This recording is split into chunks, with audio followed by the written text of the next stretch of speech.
Assalamualaikum warahmatullahi wabarakatuh. Selamat pagi, salam sejahtera buat kita semua. Terima kasih kepada Bapak Ibu mahasiswa Universitas Muhammad Nasir Bukit Tinggi, khususnya untuk yang kelas non reguler, di mana di dalam pertemuan pertama kita pada pagi hari ini kita akan membahas berkaitan tahap awal dalam sebuah perancangan kontrak. Di dalam mata kuliah perancangan kontrak, mahasiswa akan mempelajari dalam segi aspek penyusunan perancangan kontrak itu sendiri. Karena kita tahu bahwa perancangan kontrak itu sangat vital sekali di dalam pembuatan kontrak.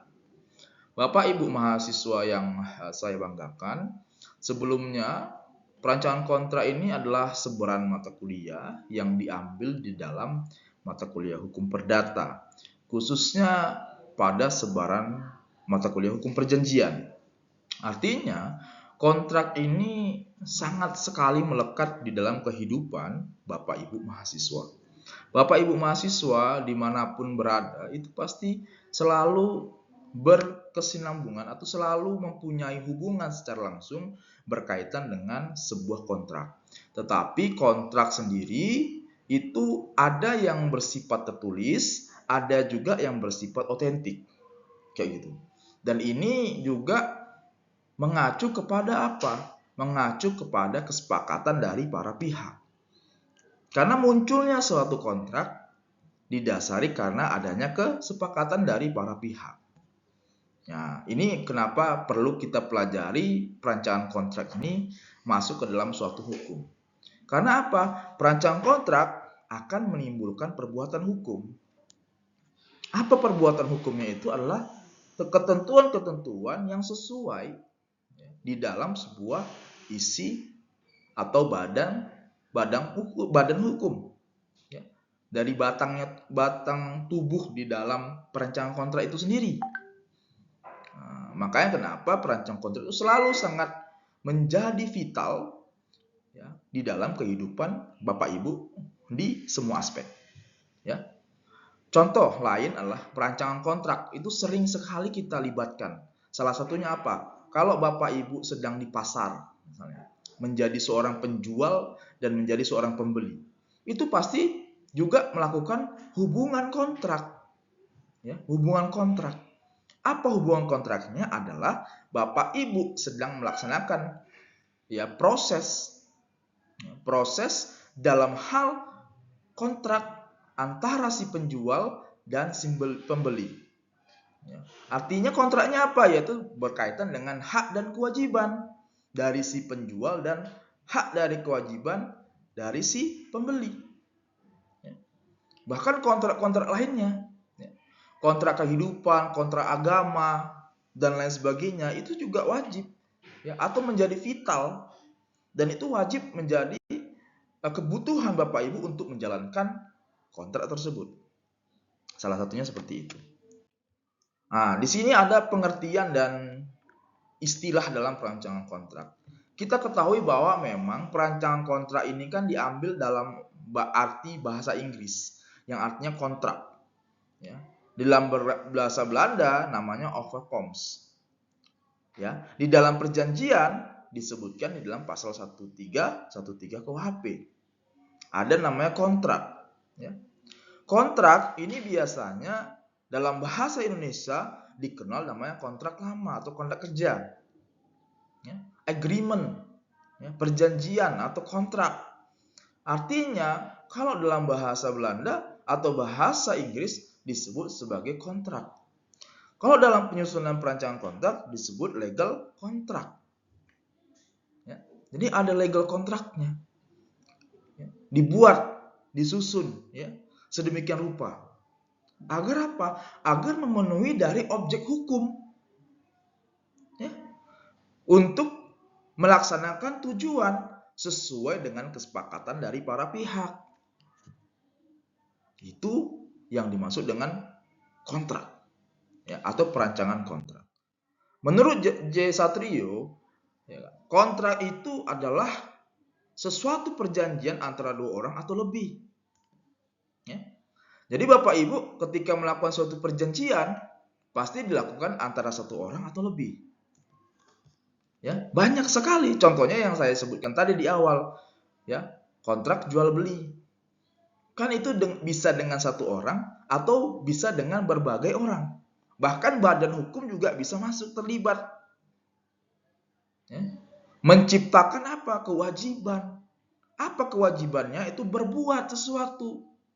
Makanya saya sampaikan tadi, ketika Bapak Ibu melakukan perbuatan kontrak, ada hak dan kewajiban yang patut untuk dipenuhi. Makanya kenapa kontrak itu selalu menimbulkan perbuatan hukum. Ada hal yang perlu dipahami, ada hal yang perlu dimasukkan sebagai prasyarat. Kenapa? Karena Bapak Ibu sudah melakukan suatu perjanjian.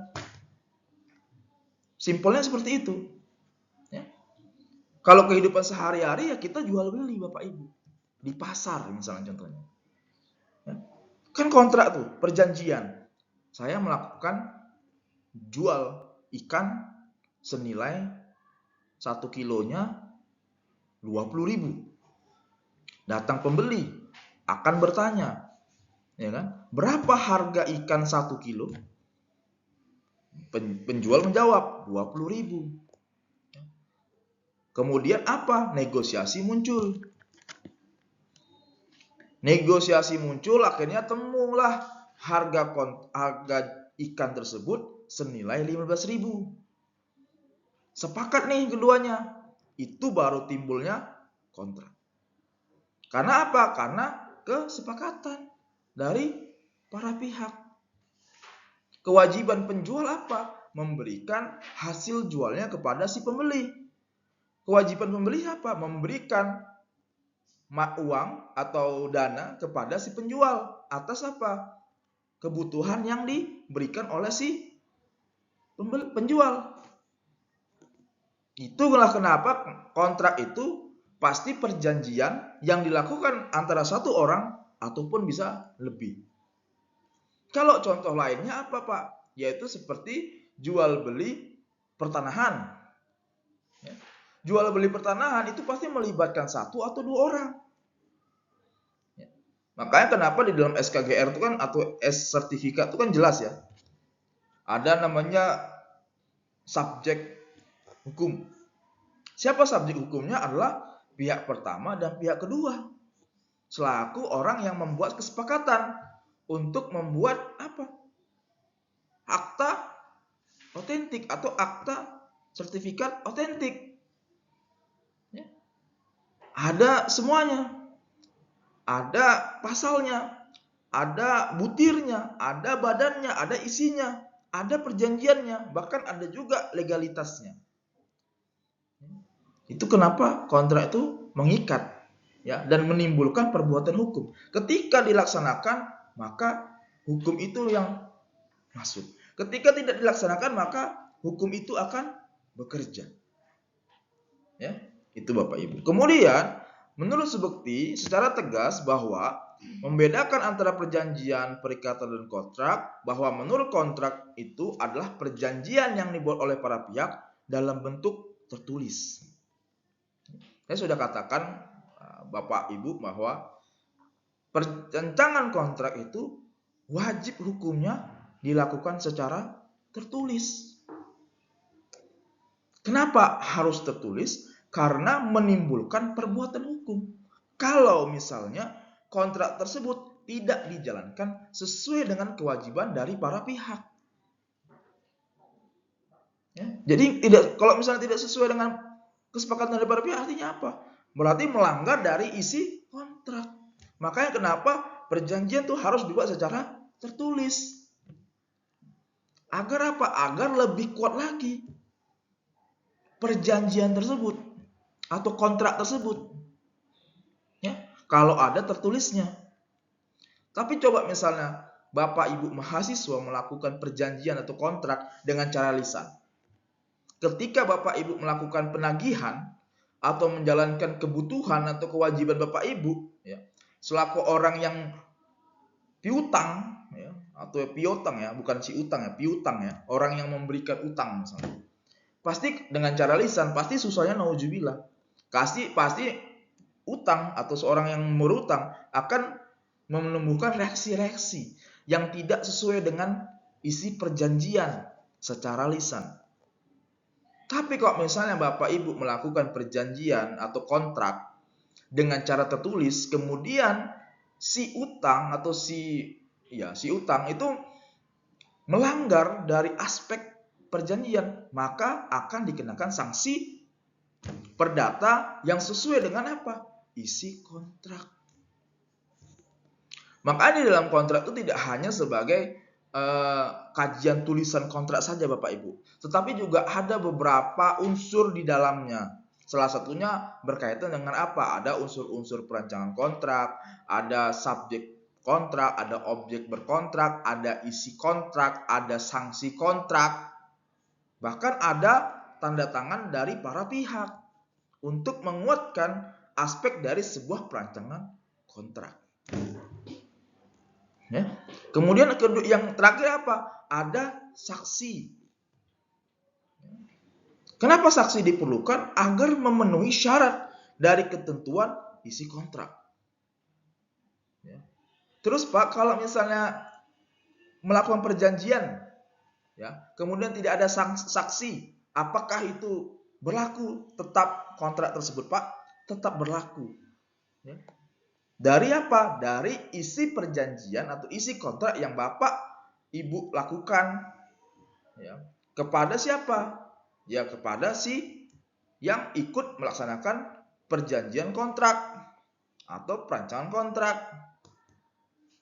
Nah, makanya kenapa kita kalau membuat suatu perjanjian atau kontrak, wajib hukumnya dilakukan secara tertulis atau secara otentik atau di bawah tangan namanya, ya, atau di bawah tangan. Agar apa? Agar penguatan terhadap perancangan kontrak atau perjanjian kontrak itu sesuai dengan apa yang menjadi dasar dari kesepakatan para pihak. Itu ya, Pak.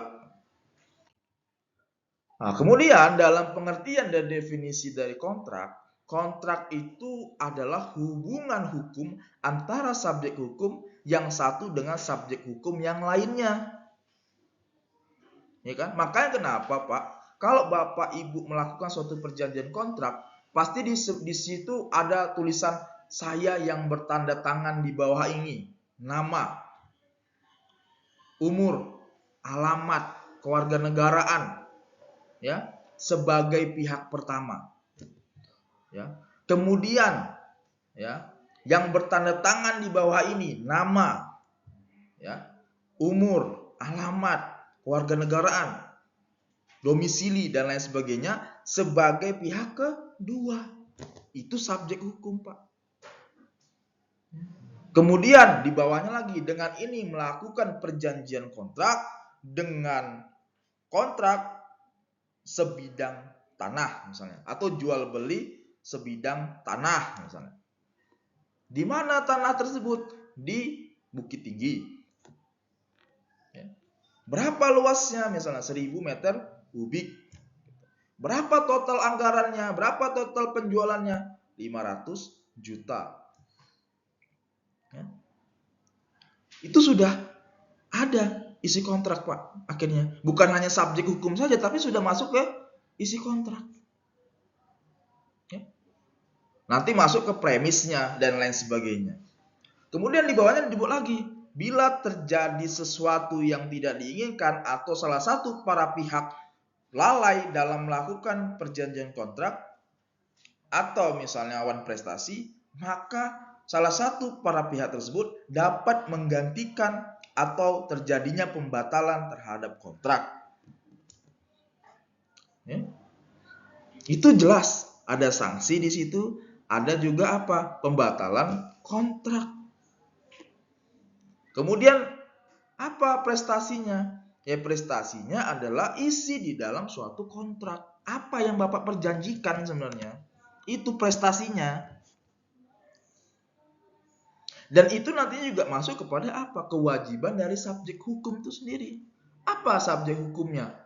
Apa subjek hukum ketika dia memang melakukan suatu kontrak, yaitu harus menjalankan dari apa? Amanah di dalam kontrak. Kemudian di bawahnya lagi dibuat ya hak-hak para kontrak. Pertama, pihak pertama melakukan ini. Pihak kedua melakukan ini ya. Jadi jelas. Ketika nanti ada perjanjian, ya berarti pihak pertama harus berkewajiban melaksanakan dari perintah kontrak sesuai dari isi jual beli kontrak.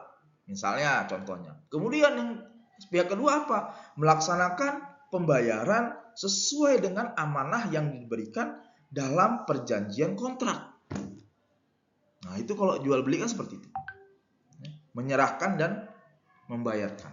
Jadi itu dia masuk. Itu berkewajiban dan itu disepakati oleh para pihak.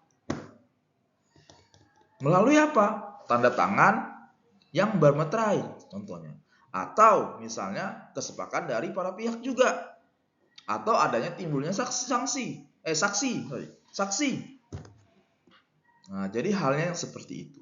Kemudian kalau dilihat dari arti sempit ya, Pak ya, bahwa memang kontrak ini adalah suatu kesepakatan yang diperjanjikan atau permissive agreement. Apa yang menjadi kesepakatan yang diperjanjikan? Artinya kalau tadi contohnya di awal itu sebidang tanah. Berapa besaran tanahnya? 1000 meter kubik. Berapa total penjualannya? Ada 500 juta. Itu yang disepakati dari sebuah perjanjian. Ada isinya.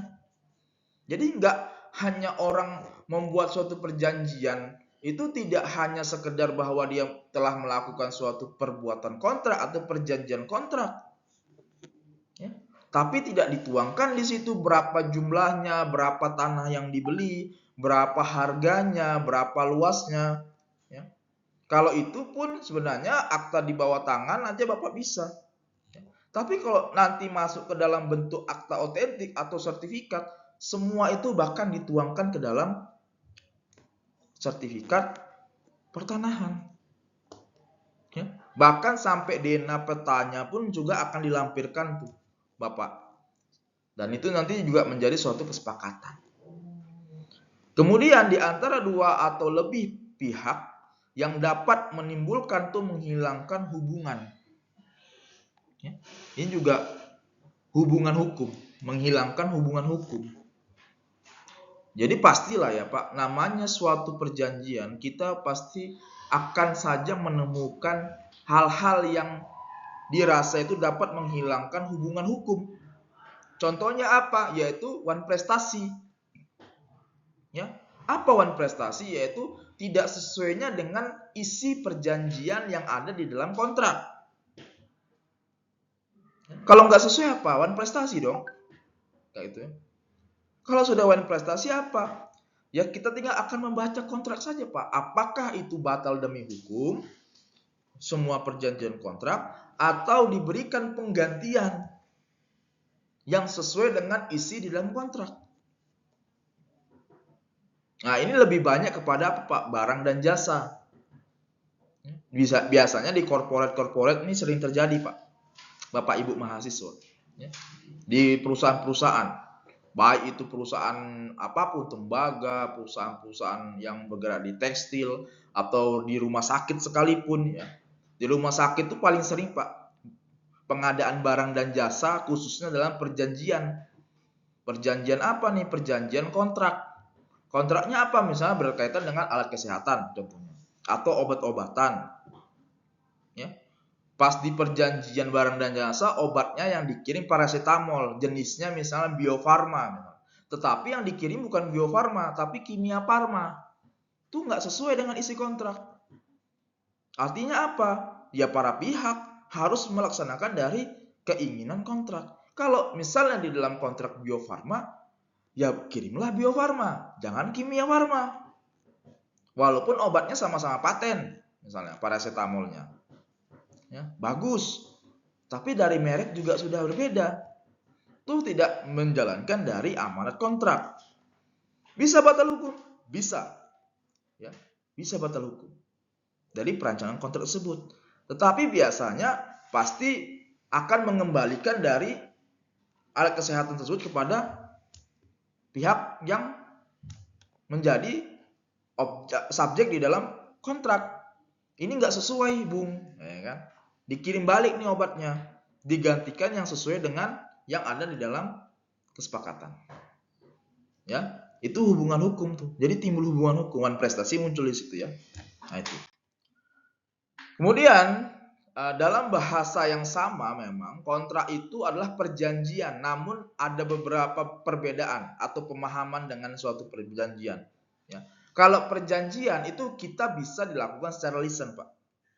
Ya, perjanjian. Misal, besok saya ingin membelikan kamu si B itu sebuah handphone. Itu perjanjian tuh biasa secara lisan. Tapi rupanya tidak terjadi, ya. Tidak terjadi pembelian gitu. Nah, itu juga apa disebut prestasi? Ya, one prestasi pastinya. Membelikan handphonenya prestasi. Tetapi kalau misalnya perjanjian tersebut dimuat ke dalam suatu kontrak, ya, rencananya saya mau belikan kamu handphone, dibuat kontraknya. Pihak pertamanya si A, pihak keduanya si B. Objeknya apa misalnya? Yaitu membelikan handphone. Ya. Kemudian ada di situ kapan lamanya, waktunya, berapa jumlah handphonenya, apa handphonenya, mereknya. Dibuat kontrak misalnya, teken 22. Ya, satu dikasih, satu dikasih ya. Itu kalau jadi seperti itu, maka apa? Si A berkewajiban untuk memenuhi kebutuhan dari si B. Apa itu? Membelikan handphone. Kalau perjanjian tadi kan bisa saja itu tidak terjadi. Tapi kalau masuk ke dalam suatu isi kontrak atau perjanjian kontrak atau perancang kontrak, itu wajib memenuhi. Kalau tidak memenuhi, jatuhnya wan prestasi. Secara simpelnya tuh seperti itu, Pak. Jadi yang lebih terikat mana? Kontrak. Lebih terikatlah kontraknya. Wajib memenuhi. Kalau perjanjian belum tentu terpenuhi. Tapi alangkah baiknya perjanjian juga pasti harus terpenuhi. Nah, itu ya. Kemudian perbedaan pengertian itu antara keduanya dapat dilihat dari bentuk dibuatnya suatu perjanjian. Ya. Sekarang apa nih? Kalau perjanjian lebih banyak kepada lisan, Pak. Ya. Perjanjian itu lebih banyak kepada lisan, jarang kepada tulisan atau di bawah tangan. Kecuali misalnya kasus-kasusnya besar. Ya. Kasusnya besar, melibatkan orang banyak, itu baru bisa dibuat suatu perjanjian. Ya. Kemudian apalagi, tidak semua perjanjian dibuat secara tertulis. Nah, itu saya sampaikan tadi ya. Jadi tidak semua perjanjian itu dibuat secara tertulis, lisan. Tapi biasanya kalau bersifat lisan pasti akan banyak menimbulkan prestasi atau ketidaksesuaian. Ya. Itu dia. Janji-janji manis saja. Ya.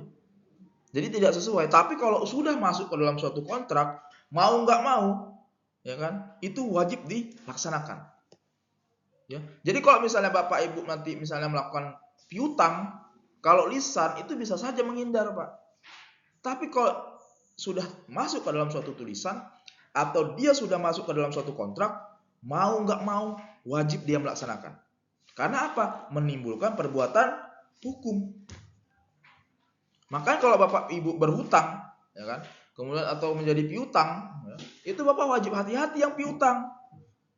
Apalagi yang berbentuk lisan. Kalau misalnya tiba-tiba misalnya si utang bertanya misalnya, coba tunjukkan ke saya surat perjanjian kontrak piutang itu mana? Bapak nggak bisa membuktikan. Wah, berat sekali untuk melakukan pembuktian wan prestasi. Tapi kalau misalnya dibuat secara tertulis, ketika dia tanya, pasti sudah terlampir secara tertulis. Nah, ini yang cukup sangat riskan kalau misalnya dibuat secara lisan ya. Tapi kalau dibuat secara tertulis pasti itu sangat memenuhi kewajiban dari isi kontrak, kewajiban dari kontrak. Nah, itu ya Pak. Kemudian perjanjian itu dibuat secara tertulis, itulah yang disebut dari kontrak. Kalau dibuat perjanjian tersebut di dalam tertulis, pasti kontrak. Ya, pasti kontrak Pak. Mau Bapak buat atau Bapak Ibu buat secara akta di bawah tangan, itu juga pasti kontrak. Tapi biasanya kok di bawah tangan itu kesepakatan dari para pihak saja. Tapi kalau misalnya akta tersebut adalah akta otentik, artinya apa? Yaitu perjanjian tersebut dibuat ya oleh pejabat yang berwenang. Dari apa? Dari perjanjian kontrak yang Bapak laksanakan antara si A dengan si B. Disaksikan oleh siapa? Pejabat dari yang berwenang untuk membuat kontrak. Contohnya siapa, Pak? Misalnya kayak notaris atau lawyer atau pejabat yang berwenang, pejabat pertanahan misalnya, akta tanah atau PPAT. Ya, itu yang dia menjadi pembimbing dalam melaksanakan suatu perjanjian kontrak. Jadi seperti itu Bapak Ibu. Ya, kemudian kontrak dalam prakteknya selalu dibuat secara tertulis dan harus memenuhi syarat-syarat sah dalam suatu perjanjian sesuai dengan pasal 1320 KUH Perdata. Apa syarat sahnya? Yaitu yang pertama adalah adanya kesepakatan. Itu syarat sahnya. Kalau nggak sepakat, gimana caranya orang melakukan suatu perjanjian? Orang tidak sepakat. Tapi kalau misalnya si A oke, setuju, si B setuju, deal, nah baru itu menimbulkan suatu reaksi hukum. Ada yang kesepakatan. Terus syarat-syarat yang lainnya apa? Harus cakap hukum. Apa cakap hukum? Yaitu umurnya sesuai dengan kewajiban dalam berkontrak. Kalau di dalam perdata itu adalah 19 tahun. Kalau di dalam Indonesia negara kita adalah 17 tahun atau sesuai dengan KTP. Kayak gitu. Ya. Tapi lebih banyaknya orang mengambil kepada unsur KTP atau unsur kenegaraan. Jadi 17 tahun. Ya. Itu dia, ada syarat yang halal juga masuk. Syarat sahnya. Ada sebab yang halal. Apa sebab yang halal? Yaitu isi kontraknya atau perjanjian yang dikontrakkan tuh harus sesuai dengan materi kontrak, tidak menimbulkan keterlibatan umum. Contohnya apa ya? Atau tidak sesuai dengan undang-undang. Contohnya apa? Misalnya kayak peredaran obat-obat terlarang misalnya. Itu harus memenuhi kualifikasi di dalam aturan. Misalnya kan rumah sakit itu banyak ya. Rumah sakit itu paling sering Pak dalam perjanjian khususnya di bidang obat-obatan. Itu wajib memenuhi syarat. Apa salah satunya? Pastilah obat tersebut ya, itu pasti sudah punya hak cipta atau hak izin. Ya. Kalau nggak ada hak izinnya, gimana caranya para rumah sakit ini bisa melakukan perbuatan kontrak khususnya untuk obat-obat yang dirasa ini obat-obatnya obat keras. Pasti harus ada hak ciptanya, harus ada hak patennya, harus ada hak pengakuannya. Ya. Tapi kalau nggak ada pengakuannya, dijual bebas, ya tidak bisa melakukan suatu perjanjian. Ada sebab yang halal jadinya Pak. Itu dia kenapa ada syarat sah suatunya perjanjian atau kontrak. Ya, tertuang di 1320 KUH Perdata. Kemudian juga ada pembuatan suatu kontrak harus memenuhi syarat-syarat perjanjian. Maka apa? Adanya pemahaman tentang hukum kontrak. Dan itu dikuasai secara langsung dari siapa? Si pembuat kontrak. Nah, contohnya kayak siapa Pak ini? Ini contohnya seperti pejabat pembuat akta tanah atau PPAT. Itu seseorang yang ditunjuk untuk melaksanakan pembuatan akte yang disaksikan oleh para pihak. Atas apa? Atas sebuah sebidang tanah yang dilakukan secara jual beli. Barulah timbul kepentingan dari para pihak dalam melakukan suatu perjanjian. Kemudian penyusunan kontrak ini juga merupakan persoalan yang tentang perencanaan dan analisa terhadap kepentingan hukum para pihak yang melakukan kesepakatan. Jadi memang penyusunan kontrak itu adalah persoalan sebenarnya dalam perancangan kontrak. Kenapa? Karena perancangan kontrak ini dituangkan karena adanya kesepakatan dari para pihak. Artinya menganalisa. Jadi sebelum dilaksanakan penandatanganan kontrak, para pihak harus membaca dulu dari peran-peran pasal di dalam kontrak. Setuju atau tidak? Kalau misalnya tidak setuju, maka pasal tersebut atau objek kontrak tersebut itu bisa dihapus atau diganti yang sesuai dengan kesepakatan dari para pihak. Harus dianalisa dulu, jangan asal oke saja. Nah, ditakutkan kenapa, Pak? Karena nantinya Bapak Ibu kalau misalnya oke-oke saja, tiba terjadi suatu permasalahan di dalam perancangan kontrak, Bapak Ibu tidak dapat menyelesaikannya. Kayak gitu. Jadi perlu menganalisa dari isi kontrak. Jadi wajib dibaca dahulu. Kemudian apa? Karena setiap kontrak mempunyai resiko yang berbeda-beda berdasarkan kepentingan para pihak. Ya. Apa resikonya? Ya sesuai dengan kewajiban dari para pihak. Itu disusun, dianalisa. Makanya saya sampaikan di awal adalah sebelum Anda melakukan penandatanganan kontrak, wajib dibaca dahulu. Karena akan berpengaruh kepada kepentingan dari para pihak. Ya, jangan semena-mena. Kadang kalau misalnya dianggap teman, ya, karib, sudah kenal lama, ya akhirnya oke saja. Padahal dia nggak tahu isi kontrak itu sangat berbahaya bagi kepentingan dia. Itu harus diteliti atau diamati. Kemudian dari Kamus Bahasa Indonesia, perancangan kontrak ini berarti proses, artinya apa? Atau cara, atau perbuatan. Ya. Dalam arti bahasa Inggris, perancangan kontrak itu artinya kontrak drafter. Kalau dalam unsur legalnya adalah legal drafter. Apa legal drafter? Yaitu suatu bentuk perbuatan yang merancang dengan melakukan persiapan pembuatan atau penyusunan kontrak yang dimulai dari pengumpulan bahan-bahan hukum. Artinya apa? Kontrak yang Bapak buat itu harus sesuai dari isi sebuah perbuatan hukum. Makanya kenapa di dalam suatu kontrak itu pasti ada sanksi, ada legalitasnya, ada undang-undang yang mengaturnya. Agar apa? Agar nanti ketika terjadi sesuatu yang tidak diinginkan, sudah ada sanksi yang masuk dan memuat di situ. Bentuk penyelesaian seperti apa? Hukumnya sudah ada. Jadi orang akan condong lebih tidak akan melakukan suatu one prestasi karena sudah ada yang mengatur. Kayak gitu. Kemudian merancang kontrak ini adalah mengatur. Nah, ini ya, merancang kontrak adalah mengatur, merancang struktur, anatomi, substansi kontrak yang dibuat oleh para pihak. Makanya kenapa di dalam kontrak itu Pak ada namanya judul, ada namanya subjek hukum, ada namanya premis atau komparisi. Ya. Apa komparisi atau premis? Yaitu syarat objek yang menjadi perjanjian. Apa syaratnya? Ya, kalau kayak tadi saya sampaikan di awal, ya menjual sebidang tanah. Kayak gitu.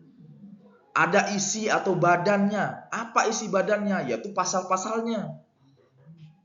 Termasuk di situ nanti ada sanksi. Terus yang kelima apa? Yaitu berkaitan dengan tanda tangan atau kesepakatan dari para pihak beserta saksi. Itulah dia struktur dari anatomi kontrak. Ya. Tapi itu kalau kontrak dalam hal misalnya jual beli, sewa menyewa, ya, utang piutang dan lain sebagainya itu pakai struktur yang seperti itu. Tetapi kalau di perjanjian kerja atau kontrak kerja itu cuma ada biasanya subjek atau judul, subjek dari kontrak, terus ada objeknya, kemudian ada isi batang atau isi di dalam perjanjian, itu pasal-pasalnya. Kemudian yang terakhir tanda tangan dari para pihak. Jarang menimbulkan saksi. Ya biasanya paraf di bawah. Ya, untuk memastikan bahwa kedua belah pihak melakukan perjanjian kerja. Ya, itu juga masuk. Dan itu pun harus dibaca dahulu sebelum melakukan penandatanganan kontrak. Kalau tidak, susah nantinya, Pak. Tiba-tiba misalnya Bapak melakukan kontrak kerja selama setahun. Rupanya belum sampai setahun, Bapak sudah diputus kontraknya. Tetapi di dalam kontrak tersebut, pemutusan kontrak itu dapat dilakukan oleh pihak perusahaan. Dan Bapak itu tidak baca di situ. Wah, itu kenapa perlu sekali pemahaman atau analisa terhadap perjanjian kontrak yang Bapak lakukan atau Bapak Ibu lakukan dimanapun. Nah, jadi ketika Bapak Ibu sebelum melakukan itu atau menandatangani itu, jadi Bapak Ibu bisa bertanya, oh ada ya hal seperti ini ya? Oh ada ya penahanan KTP ya? Atau ada ya penahanan ijazah ya? Padahal di undang-undang tidak ada misalnya penahanan ijazah lagi. Misalnya seperti itu. Ya. Terus karena kita setuju-setuju aja akhirnya teken, tapi tidak membaca isi kontrak, nggak menganalisa. Ya. Nah itu yang menyebabkan banyaknya permasalahan-permasalahan di dalam suatu kontrak. Itu sering terjadi sekali, Pak. Apalagi misalnya dalam hal kontrak-kontrak kerja. Itu kadang kita yang sendiri tidak pernah ini ya, bertanya, tidak mau menganalisa, tidak mau mendiskusikannya gitu. Padahal ini fatal sebenarnya bagi apa? Kepentingan Bapak Ibu. Karena ada hak dan kewajiban di situ. Dan ada juga hak dari perusahaan. Ada hak juga dari Disnaker. Ada hak juga dari Omnibus Law, undang-undangnya. Nah, kadang ada juga perusahaan, Pak, dia udah pakai undang-undang Omnibus Law, cuma PKB-nya masih pakai yang lama. Kalau ditanya misalnya, kita masih pakai yang lama, padahal sekarang udah Omnibus Law. Itu banyak terjadi, Pak. Contoh ya, contoh sangat di Omnibus Law sekarang berkaitan dengan wanita yang sudah melahirkan atau pasca melahirkan. Itu di undang-undang Omnibus Law tuh 6 bulan dikasih waktu. Tapi kadang masih ada juga perusahaan yang kasih 3 bulan. Karena masih pakai PKB yang lama. Sedangkan kita isi perjanjian kontrak itu pakai Omnibus Law. Ya, pakai Omnibus Law misalnya. Tetapi ketika di lapangan kita masih pakai PKB yang lama. Itu wajib dipertanyakan. Kayak gitu. Nah, kemudian juga ada nih seperti kalau Bapak bekerja di Alfamart, Indomaret, ya, swalayan-swalayan, itu setiap perjalanan yang dilakukan oleh petugas dalam melakukan transportasi operasional, karena kan ada kurir-kurir sebenarnya di dalam swalayan-swalayan tersebut. Misalnya kan sekarang sudah mulai tuh ya belanja online. Jadi swalayan itu bisa mengirim langsung barang tersebut ke rumah langsung di tempat. Ya, itu kan perlu sebenarnya, Pak. Perjanjian di dalam perjanjian kerja itu nggak ada mengatur tentang permit. Apa tuh permit? Yaitu perjanjian yang dilakukan oleh pihak karyawan terhadap perusahaan ketika karyawan tersebut mengalami kecelakaan di dalam dunia kerja. Kan swalayan itu kan kurir ya, jadi ada kurir juga yang mengantarkan barang nih, ya, barang belanjaan online ibu ke rumah. Tiba-tiba selama dia perjalanan ke rumah ibu terjadi kecelakaan, dan itu masih masuk ke dalam jam kerja karyawan. Tapi perusahaan menganggap itu dia melakukan atau kecelakaan di luar kerja, di luar perusahaan, maka tidak masuk. Padahal di Omnibus Law masuk. Nah, jadi harus bisa menganalisa kontrak yang Bapak Ibu atau buat. Ya, jadi itu sangat penting sekali sebenarnya. Strukturisasi atau anatomi dari sebuah perancang kontrak. Karena itu nanti akan memberikan efek kepada Bapak Ibu ketika Bapak Ibu bekerja langsung di dalam perusahaan. Ya, termasuk apa? BPJS, kesehatan, ketenagakerjaan, transportasi, itu harus diperjelas. Berapa persenannya? Berapa ketentuan undang-undangnya? Ya, kadang ada juga perusahaan yang tidak sesuai dengan ketentuan undang-undang. 5% misalnya. 3%-nya di kita, 2%-nya di perusahaan. Padahal sebalik, 3%-nya perusahaan, 2%-nya kita. Kalau Bapak Ibu nggak baca, wah kacau Bapak Ibu nanti ke depannya. Jadi perlu harus dianalisa atau dibaca. Sesuai dengan apa? Anatomi kontrak. Sesimpel itu.